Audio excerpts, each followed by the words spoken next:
Glórias a Deus. A paz do Senhor para os irmãos em Cristo. Que Deus vos abençoe grandemente. Mais uma vez, iniciando mais uma live de ensino da Palavra de Deus. Transmitido no Facebook da nossa igreja, a Igreja da Multiforme Graça de Deus.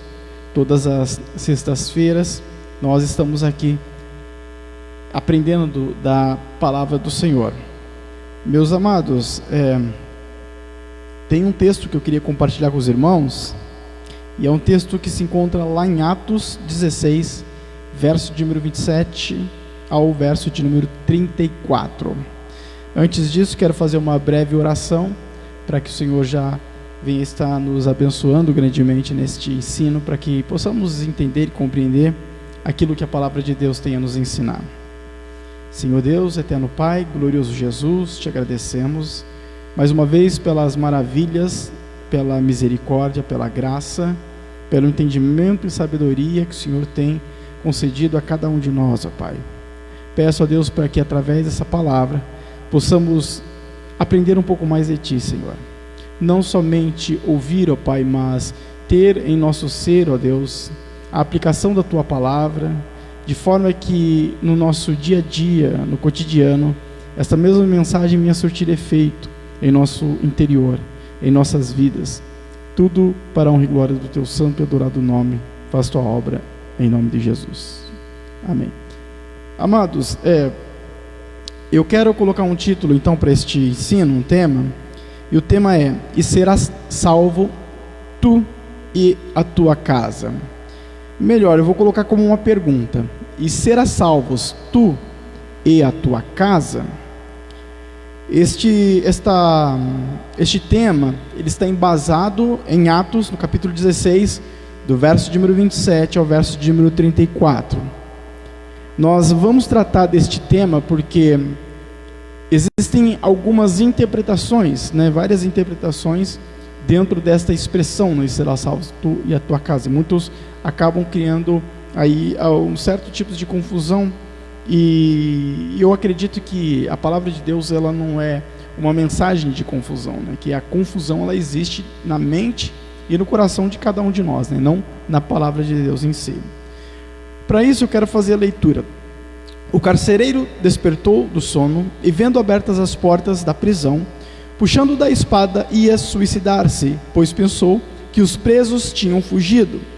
Mas Paulo gritou bem alto: não faças nenhum mal a si mesmo, estamos todos aqui. Então o carcereiro, tendo pedido uma luz, entrou correndo, trêmulo, prostrou-se diante de Paulo e Silas. Depois, trazendo-os para fora, disse: senhores, que devo fazer para que seja salvo? Eles responderam: creia no Senhor Jesus e você será salvo, você e toda a sua casa. E pregaram a palavra de Deus ao carcereiro e a todos os que faziam parte da casa dele. Naquela mesma hora da noite, cuidando deles, lavou-lhes as feridas dos açoites. Logo a seguir, ele e todos os membros da casa dele foram batizados. Então, levando-os para a sua própria casa, deu-lhe de comer, e com todos os seus manifestava grande alegria por ter crido em Deus.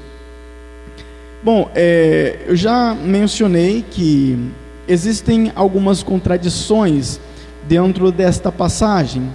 Este tema é um tema comumente usado para trabalhos, em diversas áreas da igreja, como campanhas, como temas de congresso, como temas evangelísticos, enfim, e muitos a respeito disso, eles tratam, quando fala de casa, alguns vão interpretar que a casa ali se refere à estrutura material e não à família. Outros vão dizer que se refere à família e não se refere à estrutura material. Outros dizem que na primeira instância está falando de estrutura material e posteriormente família, e por aí vai. E quando se fala de condenação, também não é diferente. Aliás, de salvação, também não é diferente. Alguns interpretam que a salvação aqui não é a salvação no Senhor em Cristo, mas a salvação das mãos dos romanos, ali de toda a crueldade dos romanos. Outros vão defender que não, que de fato é a salvação em Cristo. Bom, para entendermos melhor isso, nós vamos tratar aqui verso por verso. Eu quero já iniciar pelo verso de número 17, que diz: o carcereiro despertou do sono, vendo aberto as portas da prisão, puxando da espada, ia suicidar-se, pois pensou que os presos tinham fugido.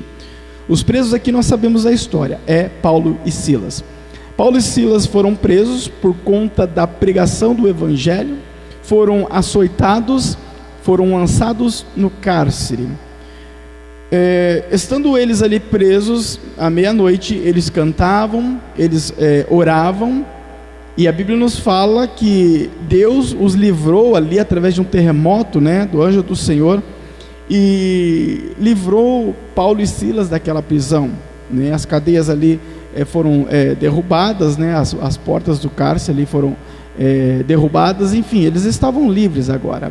E o carcereiro, quando notou isso, ele logo puxou da espada para se suicidar, porque na verdade o carcereiro bem sabia que o fato dele ter perdido os prisioneiros, né, ali a possibilidade de ter perdido os prisioneiros, ele receberia uma paga, uma condenação da parte dos romanos.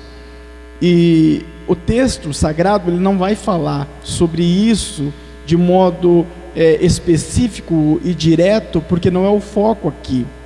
Mas para o carcereiro procurar se suicidar, significa que o que ele receberia por conta de ter perdido os prisioneiros, Paulo e Silas, seria pior, né, no sentido de dor e sofrimento, do que propriamente dito a morte.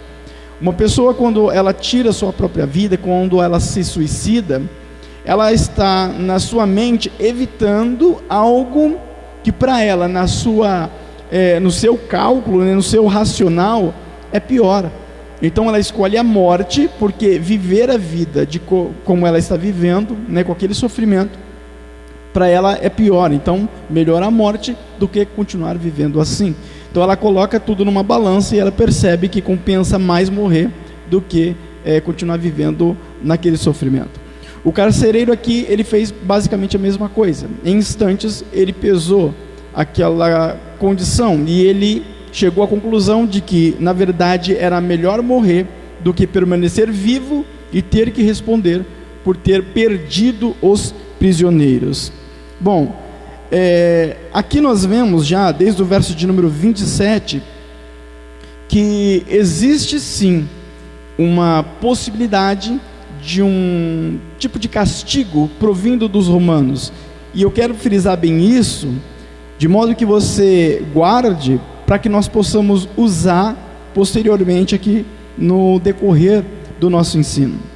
Verso de número 28, mas Paulo gritou bem alto: não faça nenhum mal a si mesmo, estamos todos aqui. Deus já havia começado a agir na vida do carcereiro, muito antes da palavra ser ministrada a ele. Então não foi quando Paulo e Silas ministrou a ele e ele aceitou Jesus que Deus começou a trabalhar na vida dele. Não, antes disso Deus já havia começado a trabalhar. Uma prova disso está no verso de número 28, né, quando o Paulo e Silas ele grita, né, fala: não se mata, que estamos aqui, não fugimos, não fomos longe, estamos aqui ainda. Ali já é a ação de Deus, porque em poucos instantes o carcereiro se suicidaria e tiraria sua própria vida. Mas o que ocorreu aqui foi a ação de Deus através aqui dos missionários, para que o carcereiro não viesse tirar a sua vida. Então note que Deus já está trabalhando na vida dele muito antes da mensagem ser pregada. E isso não é diferente, né, amados, em nossas vidas. Eu me lembro que quando eu era criança, né, bem pequeno, sempre que eu acordava de manhã, tinha um folheto, né, que alguém passava ali na rua de casa e colocava lá no portão, né, um portãozinho de madeira, e colocava lá um folheto. Eu não sei quem colocava aquele folheto, mas sempre tinha um folheto ali, né? E eu lembro que eu pegava aquele folheto e eu lia sempre que tinha um folheto lá eu pegava, depois eu acho que eu jogava fora tudo, mas eu sempre lia aquele folheto evangelístico, né? Então a pessoa acho que passava ali, não via ninguém na rua, colocava ali e acordava de manhãzinha, estava lá o folheto. E eu lia aquele folheto constantemente, né? E a pessoa que fazia aquilo, ela provavelmente não sabe, talvez ela já tenha até falecido, mas aquela palavra, ela foi fazendo uma obra na minha vida desde que eu era criança. Tanto é que quando eu tive 13 anos de idade, eu já lia a Bíblia Sagrada antes de aceitar a Jesus, e foi assim que eu aceitei a Cristo, né? Então alguma coisa me conduziu à leitura da palavra, e a leitura da palavra, o conhecimento da Bíblia Sagrada me conduziu à salvação. Mas o que me conduziu então à leitura? Foi as mensagens que eu lia antes. Então eram mensagens que ia encontrando ali um aconchego dentro de mim, dentro do meu coração. E quando, na hora certa, no momento certo, aquelas mensagens foram surtindo efeito e me levando a ler mais a palavra do Senhor, né? Então a pessoa não sabe disso, com certeza, que naquela residência alguém leu aqueles folhetos, foi levado, né, à leitura da palavra, da Bíblia Sagrada e consequentemente a salvação. Então Deus já estava trabalhando na minha vida muito antes de eu aceitar a Cristo como meu Salvador. E assim não era diferente aqui na vida do carcereiro. Deus já estava trabalhando na vida dele, que mostrando que no texto, já bem antes dele receber a palavra da pregação. Então esse livramento já é a ação de Deus para com a vida deste carcereiro. A Bíblia nos fala lá em 2 Reis, no capítulo número 7, que Israel estava passando por um momento de fome, né? Um momento de seca ali, um momento de necessidade. E Eliseu, o profeta Eliseu, usado pelo Senhor, ele profetizou abundância de víveres. Ele falou que Deus ia fazer ali a obra, que ia existir ali alimento, a condição financeira deles mudaria, né? Nessa passagem, nessa história, nós sabemos que o comandante, né, o braço direito do rei, ele duvidou de Eliseu. E Eliseu falou: olha, vai acontecer, você vai ver, mas você não vai provar da bênção do Senhor. Bom, enquanto o povo estava passando necessidade, existiam o arraial dos assírios, né, que estavam acampados ali em determinado lugar.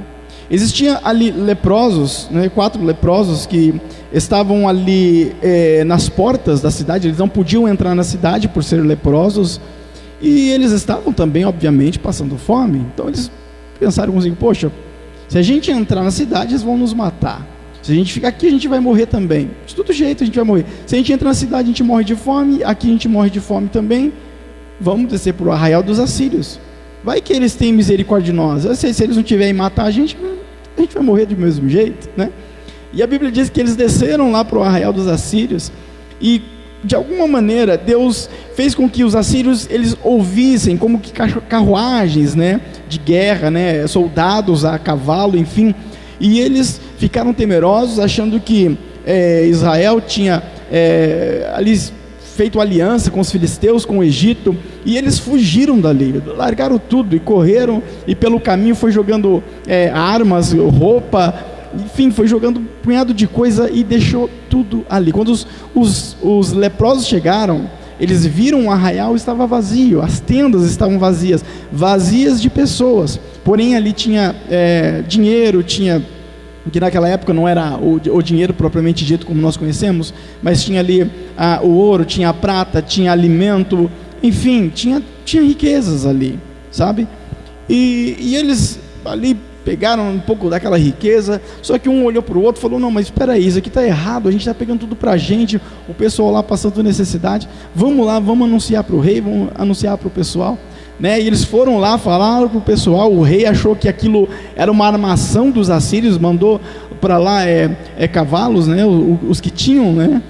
Vai lá dar uma olhada, ver se é mesmo. Foram lá, viram, notaram que estava vazio mesmo, que o pessoal tinha deixado coisas pelo caminho, que fugiram. Aí o rei então falou: então vamos lá, vamos tomar posse de tudo. Aí houve um tumulto, colocaram o capitão para ficar ali à porta para controlar a multidão atropelou o capitão, ele acabou morrendo, né? Viu, né, ali a bênção de Deus acontecendo, mas não usufruiu como havia profetizado o profeta Eliseu. Mas o que eu quero dizer com essa pequena história, essa passagem da Bíblia Sagrada, é que o povo estava passando necessidade, enquanto Deus já estava trabalhando. Foi o que ocorreu, né? Ali no caso, os leprosos estavam descendo, os assírios já estavam fugindo, mas lá em meio ao povo ainda estava fome. Então Deus já estava trabalhando, as coisas já estavam acontecendo, mas enquanto as coisas aconteciam, o povo ainda sofria, ainda passava por fome e por necessidade. Os leprosos ali usufruindo, né, comendo, se alimentando, depois indo avisar o povo. Então note que Deus já estava trabalhando, só que o povo não estava vendo, né? O povo não estava usufruindo da bênção. A profecia do profeta, né, ainda não tinha se cumprido totalmente. Então Deus, ele trabalha em nossas vidas, só que muitas das vezes ele está no processo, o seu trabalho está no processo, ainda está durante, né, todo o percurso ali que Deus dele trilha para fazer algo em nossas vidas. Só que nós não estamos às vezes vendo, não estamos ali contemplando a ação e o agir de Deus. E não é porque nós não estamos contemplando o agir de Deus que Deus não está trabalhando. O povo não estava contemplando o agir de Deus, os leprosos estavam lá sozinhos, né? O exército assírio fugindo, o povo não viu isso. Mas não é porque eles não viram que Deus não estava trabalhando. Então Deus já estava fazendo a obra, mesmo que o povo ainda não percebia. Com o carcereiro aqui não foi diferente. Deus já estava fazendo a obra na vida do carcereiro. A partir do momento ali, pelo menos biblicamente falando, né? Pode ser que Deus já estava fazendo a obra antes mesmo deste episódio na vida do carcereiro, a gente não sabe.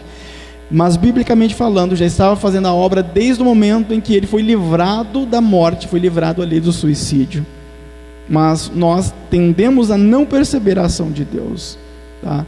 Por quê? Porque é natural, Deus ele trabalha à sua maneira, e nem sempre nós vamos contemplar o agir de Deus do começo ao fim. Às vezes nós vamos contemplar só o final, né? Como aconteceu com o povo, quando eles viram, já estava vazio o arraial dos assírios. Então às vezes nós vamos contemplar o final da ação de Deus, o resultado, e não ali todo o trâmite, né, das coisas. Às vezes a gente não vai contemplar. Tem casos que sim, que Deus permite você contemplar a ação dele ali, você veja Deus iniciando o seu trabalho, mas tem casos que não. O que nós temos que fazer é confiar no Senhor, acreditar nele. Deus, eu não estou vendo, os meus olhos não estão contemplando a ação do Senhor, mas eu confio, eu acredito que o Senhor está trabalhando ao meu favor. Bom, vamos para o verso agora de número 29.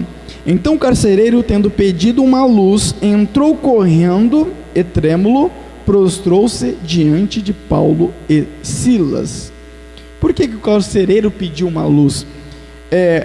Na verdade, isso ocorreu à noite, né? Mais precisamente ali, à meia-noite, ou posteriormente à meia-noite, está lá no verso de número 25, ó. Mais ou menos à meia-noite, Paulo e Silas estavam orando, cantando hinos a Deus, e os outros presos escutavam. Então o carcereiro pediu luz, por quê? Porque era noite, estava tudo escuro, e ele pediu para que alguém trouxesse, literalmente, uma luz para ele, né? Uma lamparina, um lampião ali da época, né? Para que ele pudesse, então, ter clareza ali, fisicamente falando, tá? Só que o texto ainda diz que ele estava trêmulo, né? Nessa tradução diz que o carcereiro estava trêmulo, ou seja, ele estava impactado pelo ocorrido, né? Por aquilo que aconteceu. Obviamente que não era algo comum, né? Não era todo dia que acontecia um terremoto daquela magnitude e que soltava ali prisioneiros, até por questão também dele propriamente procurar se suicidar, e haver ali o grito dos prisioneiros que na teoria já estavam livres, mas decidiram, por livre e espontânea vontade, não sair do cárcere, mas permanecer no local. Então aquilo tudo foi um impacto para o carcereiro, a ponto dele estar trêmulo pelo ocorrido, né? Então é disso que o verso está falando. Vamos agora para o verso 30 e o 31, que é o verso chave, né, do nosso ensino. Depois, trazendo-os para fora, disse: Senhores, que devo fazer para que seja salvo? Eles responderam: creia no Senhor Jesus e você será salvo, você e toda a sua casa. E aqui nós entramos no tema da mensagem, né? Mais propriamente dito. Em primeiro lugar, de que tipo de salvação o carcereiro e os missionários estavam falando? Porque o carcereiro, ele diz: o que eu faço para que eu seja salvo? Aí os missionários ali, né, Paulo e Silas, vão falar a respeito dessa salvação, o que ele precisa fazer para que ele seja salvo. Agora, de que tipo de salvação eles estão falando? Existem duas possibilidades, duas possíveis interpretações. A primeira interpretação é que eles estavam falando da salvação dos romanos, pelo fato de os prisioneiros estarem livres e o carcereiro ser o possível culpado. Ou seja, os romanos iriam castigá-lo por conta do ocorrido. Então, a salvação aqui, nesta primeira interpretação, é a salvação das garras dos romanos por conta do que estava acontecendo. A segunda interpretação é que a salvação aqui é literalmente a salvação em Cristo, é aceitar a Jesus como seu único e suficiente Salvador. Para a primeira interpretação, nós poderíamos encontrar dentro da lógica, e o texto não vai tratar, na verdade o texto, ele não diz, tá, amados? O texto sagrado, ele não diz a respeito de qual salvação está sendo tratado aqui. No final das contas, nós sabemos que eles foram salvos duas vezes. Foram salvos do castigo dos romanos, o carcereiro foi salvo e sua família, porque eles poderiam sofrer condenação, e eles foram salvos também do mundo, né, do pecado, através ali da aceitação a Cristo Jesus. Então, no final da história, as duas salvações ocorreram, os dois tipos de salvação. Só que qual tipo de salvação está sendo tratado antes, verbalmente? Tá? Então, a primeira interpretação é a salvação ali do castigo dos romanos. A segunda interpretação é a salvação de fato em Cristo. Agora, olhando para o sentido lógico, vamos pegar essa primeira interpretação e entender que a salvação é da salvação dos romanos, né, do castigo dos romanos. Ou seja, verbalmente eles estão tratando disso, vamos supor. Aí nós entramos numa refutação lógica. Por quê? Porque o carcereiro, ele ouve que os missionários estão ali presentes. Aí ele pede então, traga para mim uma luz aqui para clarear o ambiente, né? Tá escuro. Eu quero ver, eu quero cuidar da situação. Então ali estavam os missionários. Aí o carcereiro vem e pergunta para eles: o que eu faço para que eu seja salvo? Então vamos supor que ele pergunta: o que eu faço para que eu seja salvo dos romanos e eles não me castiguem? Se essa primeira interpretação ela estiver correta, pela lógica, nós já podemos refutá-la pelo seguinte fato: bastaria, na lógica, resolver chamando o carcereiro, chamando os soldados para prender Paulo e Silas novamente. Está resolvido, né? Porque se aconteceu um terremoto, eles foram livres da prisão, resolveram não sair do local, então basta chamar os soldados: vem aqui, prenda eles de novo, coloque eles ali no outro cárcere. Não resolveria o problema?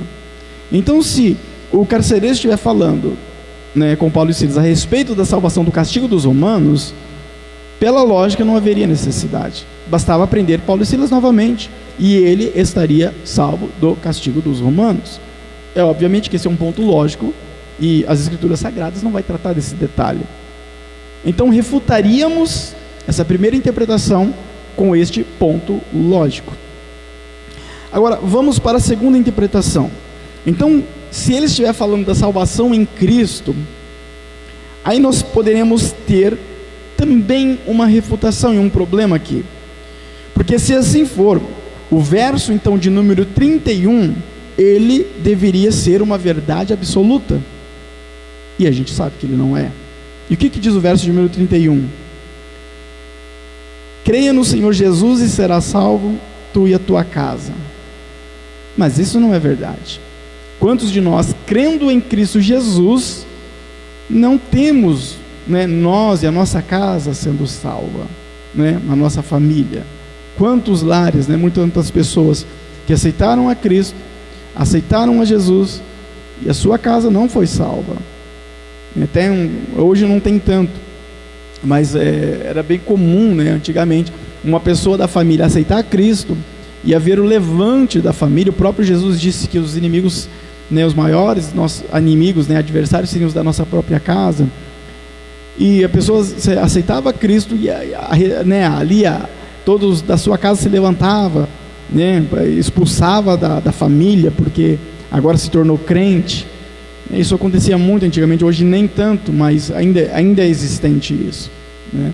E quantas famílias, né, já não existem mais hoje, e morreram sem Cristo, mesmo tendo um membro da família ali, cristão, né, firme, que aceitou a Cristo. Então o verso de 1031, ele passa a não ser uma verdade absoluta. Isso não ocorre.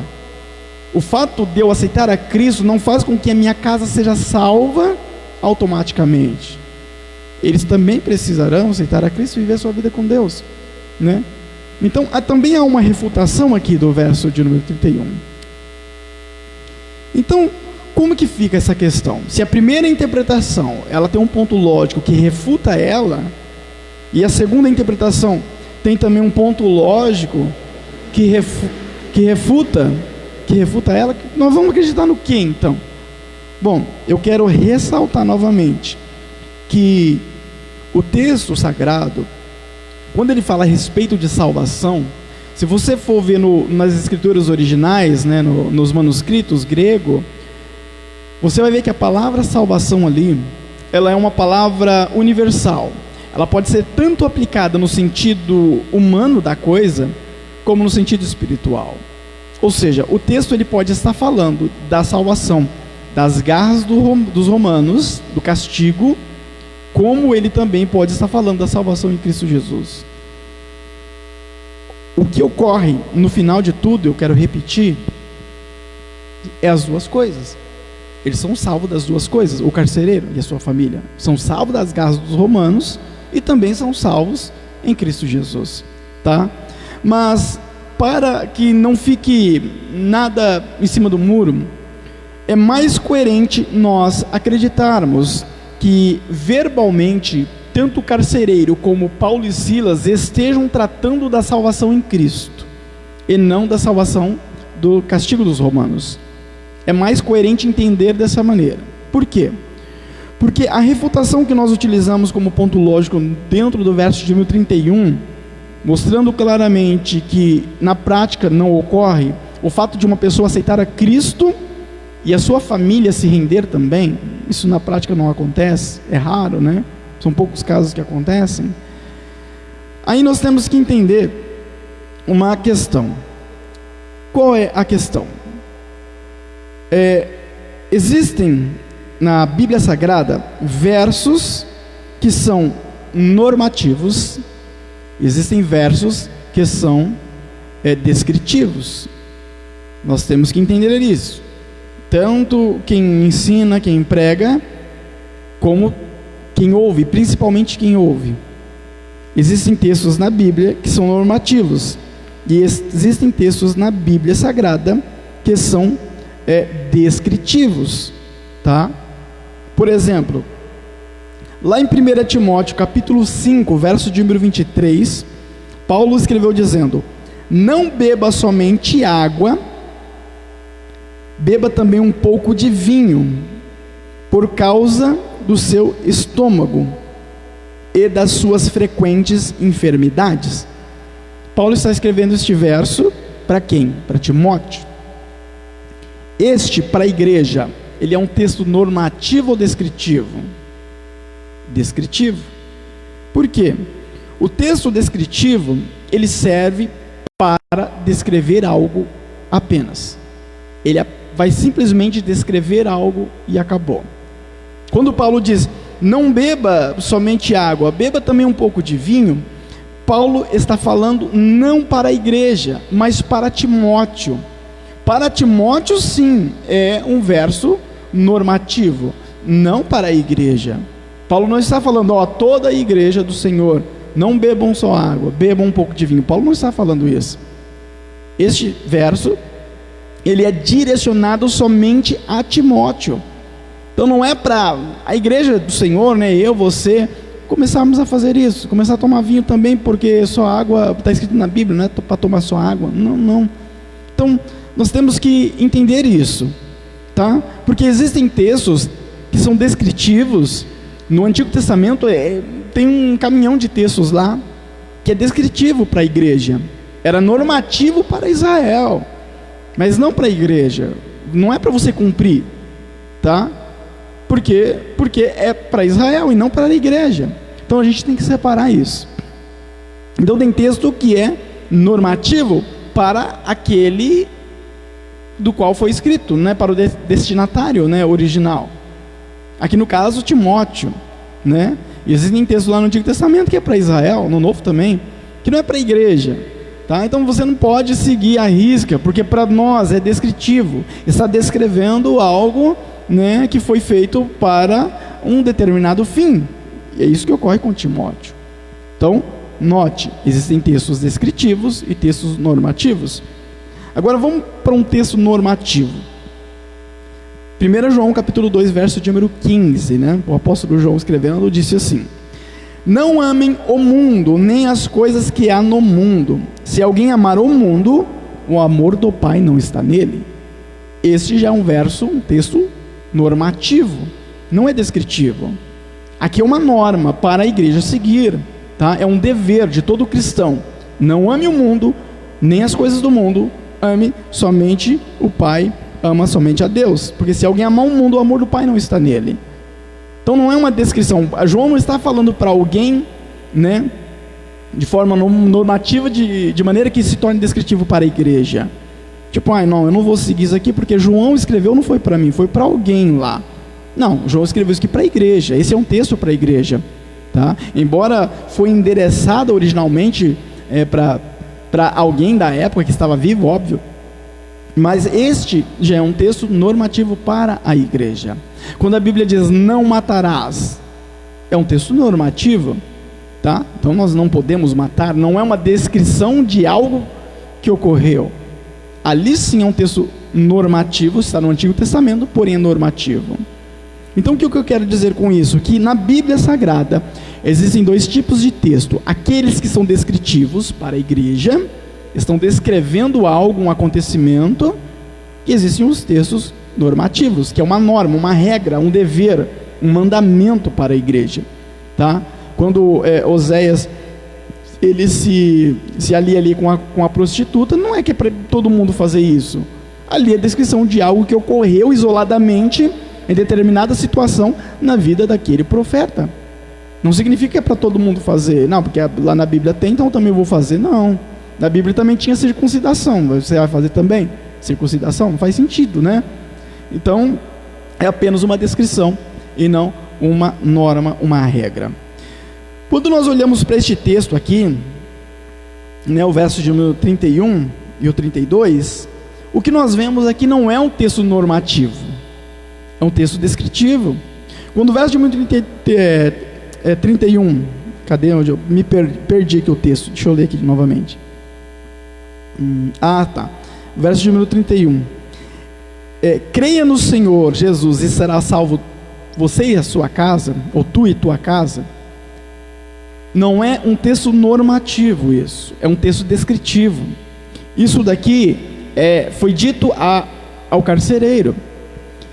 Paulo e Silas, usados pelo Senhor, pelo Espírito Santo ali, eles tiveram da parte de Deus como uma revelação instantânea de que se o carcereiro acreditasse naquela ocasião ali, naquele momento, a casa dele, a família dele também seria salva, tá? Então o que Paulo e Silas está falando é para o carcereiro, não é para a igreja. Por isso que você conhece pessoas que crê no Senhor Jesus e a casa dele não é salva. Por isso que você conhece pessoas cujos membros da família morreram sem Cristo, enquanto uma das pessoas ali da família continuou sendo cristão. Esse verso não se cumpriu na vida dessas pessoas. Por quê? Porque não é um texto normativo. não é uma regra para a igreja. Foi um texto, né, um verso que foi pronunciado e direcionado isoladamente ao carcereiro, tá? Em nenhum lugar da Bíblia Sagrada, do Novo Testamento, você vai encontrar isso, que se alguém aceitar a Cristo, crer em Cristo, automaticamente a família dele também vai crer e vai ser salva. Não existe isso na Bíblia. Por quê? Porque é um fato isolado somente para com o carcereiro. Então, infelizmente, se torna, na maioria dos casos, incorreto colocar isso como tema para uma campanha, para um congresso, né, para um trabalho evangelístico. Por quê? Porque isso não é verdade. Crê no Senhor Jesus, será salvo tu e a tua casa. Isso não é verdade. Isso é mentira.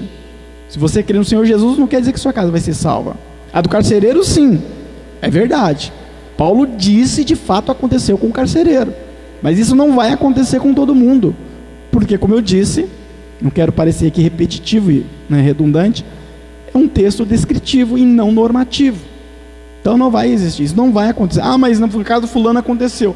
Tá, foi isolado, do mesmo jeito que aconteceu com o carcereiro, né? Pode ter acontecido na casa de A, de B e de C, mas muito mais vai ter pessoas que isso não vai acontecer. E o que acontece é que as pessoas colocam isso como tema, né? Aí vai lá o abençoado lá que não lê a Bíblia, não conhece, muitos leem também, mas também não conhecem, né? E vai lá e acha, não, eu vou fazer essa campanha e eu acredito que agora está escrito lá, o pregador, ele disse, crer no Senhor Jesus, será salvo tua casa, eu vou crer. Aí ele tem uma surpresa, né? Passa meses e a família dele continua do mesmo jeito, né? E às vezes até ocorre de alguns membros da família ali falecer, né, em determinada situação, sem Cristo. E aí? Não foi dito que se cresce que seria salvo a sua casa? Então, mas esse verso, como eu disse, repito, ele é descritivo e não normativo. Não é para a igreja. Isso não vai acontecer com todo mundo, tá? Era isoladamente para o carcereiro. E foi isso que aconteceu. Ó, verso 33. Naquela mesma hora da noite, cuidando deles, lavou-lhes as feridas dos açoites. Logo a seguir, ele e todos os membros da casa dele foram batizados. Olha só que interessante. Aqui nós vemos a conversão real do carcereiro. Um cidadão romano, carcereiro, lavando ali, até então ele achava que era puramente judeus, né? Depois vão descobrir que Paulo também era de cidadania romana, tá? Não faz parte aqui do nosso ensino essa parte da história. Mas lavando ali as feridas dele. Ei, quem faz isso são escravos, né? Lavar ali feridas, lavar, igual Jesus, né? Lavou os pés dos discípulos. E o carcereiro, você nota que ele está se humilhando ali e cuidando dos dois prisioneiros, né? Dos dois missionários, que agora já não era mais prisioneiro, né? Eram livres já. Então, aqui nós vemos a real conversão do carcereiro. Note que existem indícios de que de fato a pessoa ela se converteu, ela está salva, né, em Cristo. Depois, né, ali ainda o texto vai falar, né, ele e todos os membros da casa dele foram batizados. Existe um texto que eu quero trazer em paralelo com esta passagem, lá em Lucas 22, 31 e 32, que diz assim, ó, disse também o Senhor, Simão, Simão, eis que Satanás vos pediu para vos cirandar como trigo, mas eu roguei por ti, para que a tua fé não desfaleça. E tu, quando te converteres, confirma teus irmãos. Aqui é Jesus falando com Pedro. Pedro, é o seguinte, Satanás ele pediu para cirandar com vocês. Ou seja, peneirar como se peneira o trigo. Você vai encontrar isso em determinada tradução. A peneira do trigo, né, peneirar o trigo, era para tirar o que? As impurezas e poder salvar o que era bom. O que Satanás queria fazer aqui com eles era, no sentido espiritual, peneirar eles para provar a fé deles, sabe? Para ver o que tinha de bom. Do mesmo jeito que se peneira o trigo, para ver, na época, né, se peneirava o trigo, para ver o que tinha de bom, né? E tirava então as impurezas, separava as impurezas daquilo que era bom. O que Satanás queria fazer era isso, provar a fé deles, tá? E Jesus disse, eu roguei por ti, por você, para que a sua fé não desfaleça. E Jesus ainda conclui: e tu, quando te converteres, confirma teus irmãos. Confirma é o mesmo que fortalecer, ou seja, você, Pedro, quando você se converter, você fortalece os seus irmãos. Espera aí, mas quando você se converter, Pedro já estava andando com Jesus já praticamente 3 anos. Já faltava poucos dias ali, né? Pouco tempo para que Jesus fosse crucificado. Ou seja, Pedro está andando com Jesus durante todo esse tempo, andando por sobre as águas, e aí vem Jesus e diz: Pedro, você vai se converter ainda um dia. Então, note que Pedro já estava andando com Jesus, mas segundo o próprio Jesus, ele ainda não era convertido. Pedro estava no processo de conversão. Mas se pegar esse Pedro aqui deste ponto cronológico e colocar ele para fazer a obra que ele fez lá em Atos, ele não daria conta, ele não faria. Então tinha todo um processo em que Pedro deveria passar, ele deveria negar Cristo, ele deveria se arrepender, enfim, receber o Espírito Santo. Então tinha todo um processo para que a conversão de Pedro ela fosse ali completa, para que depois ele se tornasse então aquele Pedro que nós conhecemos ali em Atos, né? Um grande pregador da palavra do Senhor. Então Pedro ainda não era convertido segundo o próprio Jesus, mas já andava com Jesus. Não é diferente de nós, né? Quantos de nós não estamos andando com Jesus? Aqui Pedro andava com Jesus literalmente. E quantos de nós, né, já estamos andando com Jesus já há alguns anos, como Pedro andava? Aliás, né, diferente de Pedro, que Pedro andava com ele fisicamente, literalmente, mas ainda não há conversão. Existem cristãos assim? Existem. E o que vai demonstrar que há conversão? É o comportamento, tá? Há resultados de indícios, né, de conversão, de aceitação a Cristo no próprio comportamento da pessoa. Foi isso que aconteceu com o carcereiro. Ele começou a lavar ali as feridas dos missionários, né? Então note que houve de fato uma conversão. Aquilo não era comum acontecer, a não ser que a pessoa tivesse algum tipo de mudança interior, tá? Então a Bíblia diz que a boca fala do que o coração está cheio. Então aquilo que existe dentro de nós, a tendência é transparecer. Essa é a tendência. Existem aí os atores cristãos, existem, né? Aqueles que transparecem santidade, intimidade, comunhão e na verdade não tem. Existe. Mas a tendência é que em alguma hora, em algum momento, transpareça aquilo que de fato a pessoa ela é. Você já viu aquela expressão, né? Existe no mundo secular, que se você quiser conhecer uma pessoa, né, pisa no calo dela, né? Basicamente é isso, né? A pessoa ela vai expor aquilo que está dentro dela, tá? Aquilo que ela já é interiormente, sem maquiagem.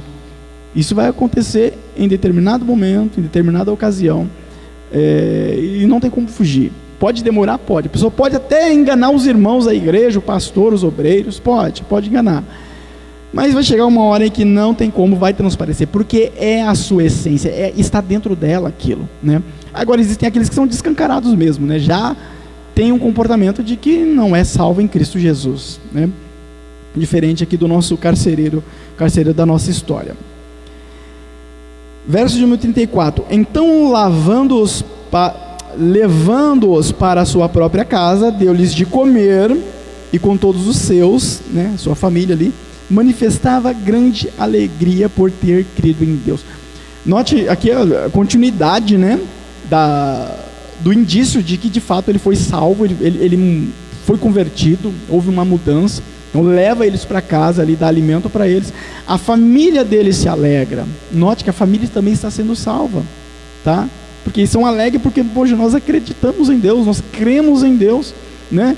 Aceitamos a Cristo e eles estão todos alegres por conta disso, amado. Olha só que maravilha. Esse é o tipo de alegria que tem que existir no cristão constantemente, todos os dias.